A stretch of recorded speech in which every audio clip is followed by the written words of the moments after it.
ഇപ്പോൾ പെട്ടെന്ന് ചങ്ങായി വിളിച്ചിട്ട് പറഞ്ഞു ഇവിടെ കുറച്ചടുത്തുള്ള ഒരു പള്ളിയിൽ അന്നദാനം ഉണ്ടെന്ന് പറഞ്ഞു. അവിടെ എന്തോ ഒരു മഹോത്സവം അത്ര ഒരാഴ്ചയായിട്ട് പരിപാടി നടന്നുകൊണ്ടുണ്ട്, എന്താണെന്നറിയില്ല.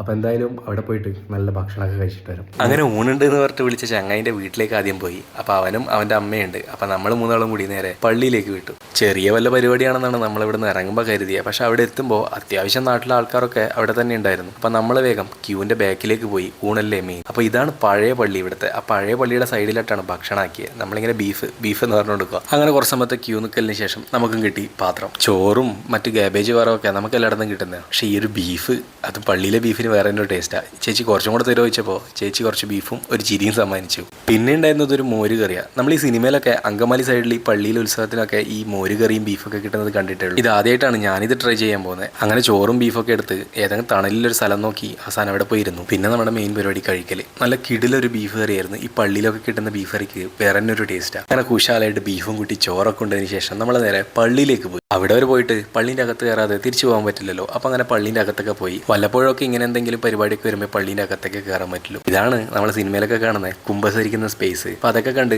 നമ്മൾ നേരെ മെഴുകുതിരി കത്തിക്കാൻ പോയി. അപ്പോൾ എല്ലാവരും കത്തിക്കുന്നുണ്ട്, നമ്മളും കത്തിച്ചു. അതിനിടയ്ക്ക് കൈയൊന്ന് ചെറുതായിട്ട് പൊള്ളുകയും ചെയ്തു.